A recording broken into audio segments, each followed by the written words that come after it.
Good evening. I'm Saraya Mia and you're watching AWANI Tonight. The Communications and Digital Ministry has identified potential public-private investments worth 1 billion ringgit in 9 digital sectors. Minister Fahmi Fazil said these sectors will be promoted under the Malaysia Digital Catalytic Program or Pemangkin. Pemangkin ini akan menambah sebanyak 9 sektor tumpuan yang akan melibatkan nilai pelaburan sebanyak 1 bilion ringgit yang bakal menjana sehingga 49,000 peluang pekerjaan menjelang 2025.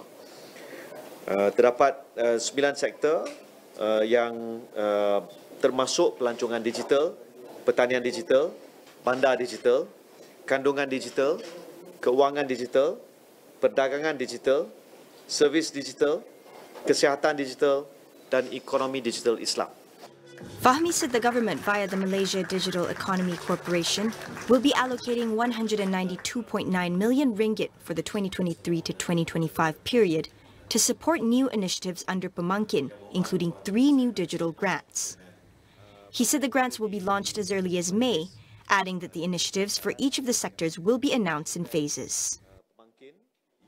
Meanwhile, Human Resources Minister V. Siva Kumar said today that he's not a suspect in an ongoing investigation by the MACC. The Bata Gajah MP said he had gone to the National MACC headquarters yesterday only to have his statement recorded.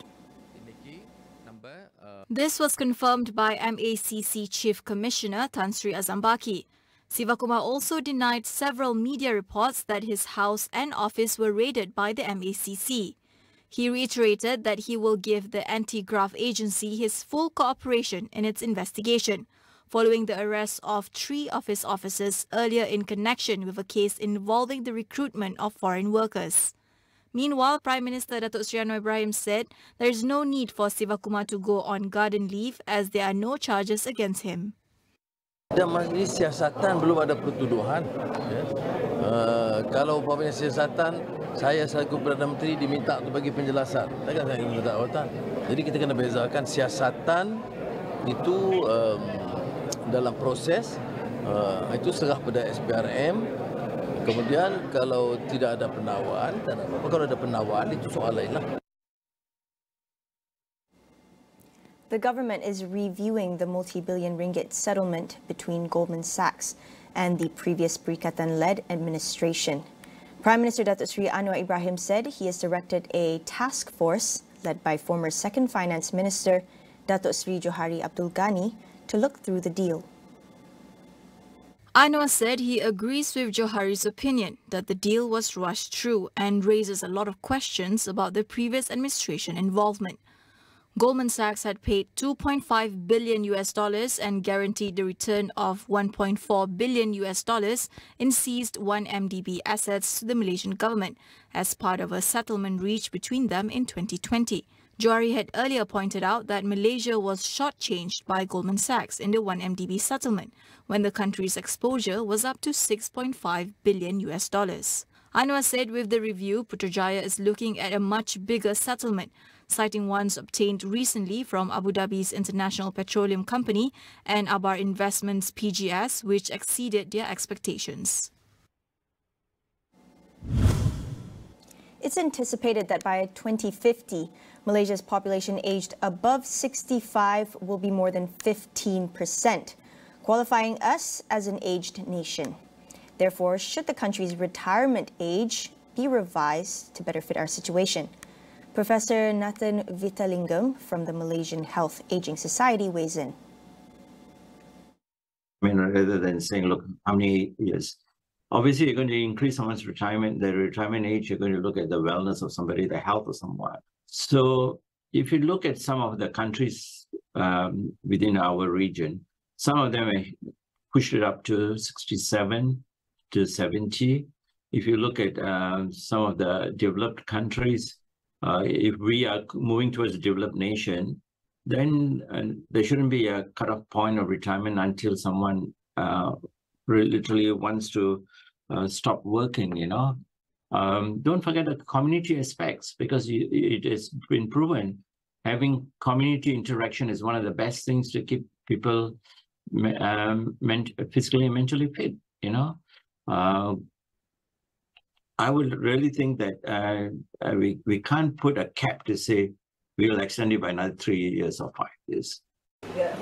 Working longer could help alleviate the pressure of retirement savings.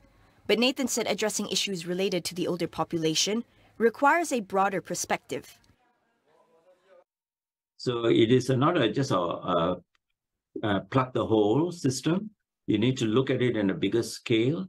I think it's high time that there is a inter-ministerial advocacy in relation to looking at all the issues and problems inter-ministry in relation to health area and aging. That's a big important area because it's not a health issue. It's not just a welfare issue. It is far beyond. It is environment plays a part. You're looking at education plays a part. Lifelong learning plays a part. You're looking at even sports and looking at providing resources for them in terms of certain countries they have where if you reach a certain age, the government subsidizes and gets you to go and learn a new trade so that when you retire, you've got another occupation to move on to, So these are things that it could be implemented gracefully. This is something that you can look at it even with SOXO, that you could work with it if you want to, or even big corporates. More after the break. We'll be right back.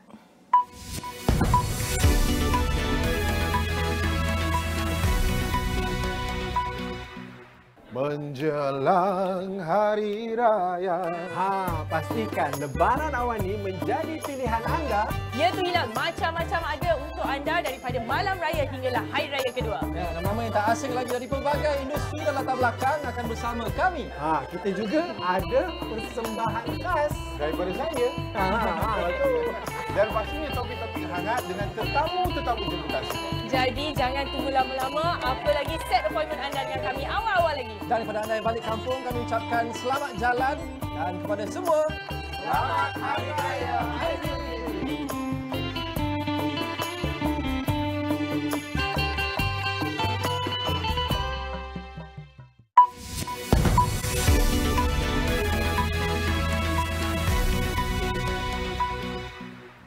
Welcome back. The Myanmar junta is releasing 3,113 prisoners, including 98 foreigners, to mark the traditional New Year. However, the statement by the junta on Monday did not specify whether those prisoned for opposing its February 2021 coup would be freed. State media reported that the amnesty is a celebration of Myanmar's New Year to bring joy for the people and address humanitarian concerns. Mass prisoner releases are common on major holidays. However, those who re-offend would have to serve the remainder of their sentence with an additional penalty. There were no additional details. Activist groups said at least 17,460 people, including democracy leader Aung San Suu Kyi and those arrested for opposing the coup, remain in detention. The military jailed thousands of opponents and pro-democracy activists since it seized power in 2021 and triggered unrest across the country until today. In other news, at least 97 people were killed and 365 wounded as clashes between rival armed factions spread across Sudan. Bombardments and airstrikes were heard in capital Khartoum earlier on Monday, with continued artillery fire throughout the day. Smoke was seen rising over the Khartoum airport, while a doctors' group said some hospitals were running out of critical supplies to treat the injured. Fighting erupted on Saturday between the army and a paramilitary group, the Rapid Support Forces (RSF). The head of the two groups at its center disagree over how the country should transition to civilian rule. Sudan has been run by generals since a coup overthrew the long-standing authoritarian President Omar al-Bashir in 2019. The clashes are the first such outbreak of violence in the capital in recent decades.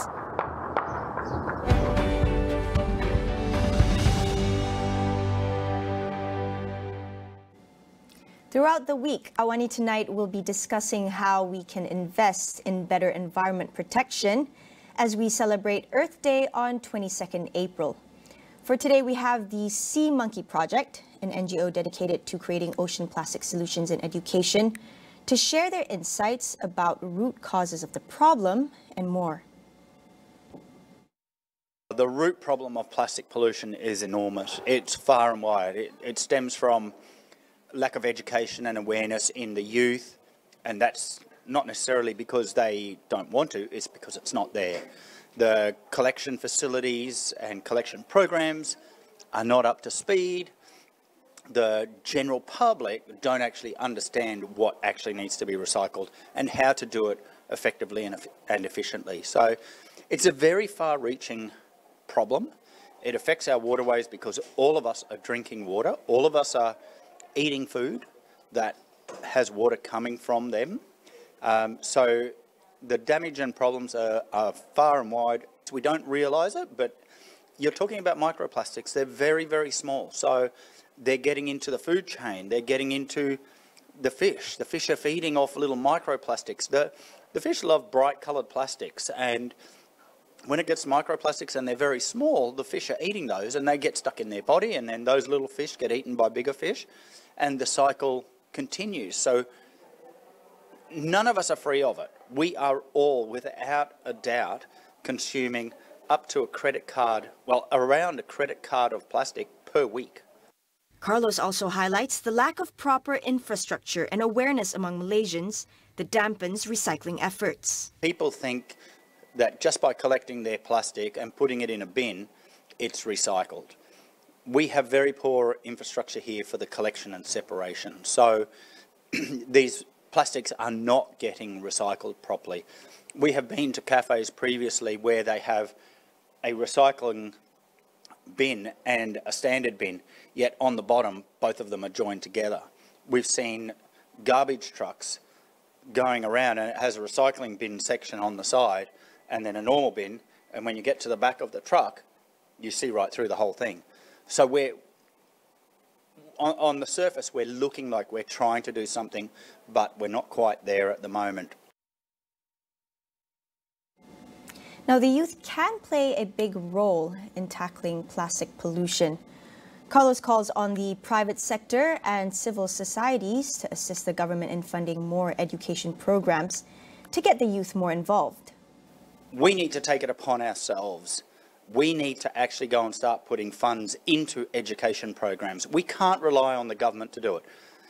They might do it, they might not do it, but we are all responsible for what is happening out there. We all should be putting in an effort to try and preserve what we have, to try and help the future generation. I remember when I was a kid growing up and we were on sailboats all our life and we were out at reefs and on deserted islands, and I never saw plastic. We just never saw it. Now, I, to an extent, feel guilty when I take my kids on the boat and we go to these beautiful places and there's rubbish everywhere. And I'm sitting there thinking, why can't my kids have the same opportunity as what I had? Why can't they see these beautiful places? So we do have the opportunity and we have the responsibility. It's not the kids, I hate to say it, it's not the kids that have made it, it's us. We have done it. The general public has done it. The kids follow what their parents do. But in saying that, we educate the kids, we start bringing them through, and the kids can transform society. The new generation, they're very switched on. They're very alert. If we give them the means and we give them the tools, I think we'll be surprised at what they can do. That ends the show tonight. I'm Soraya Mia. We'll see you again soon.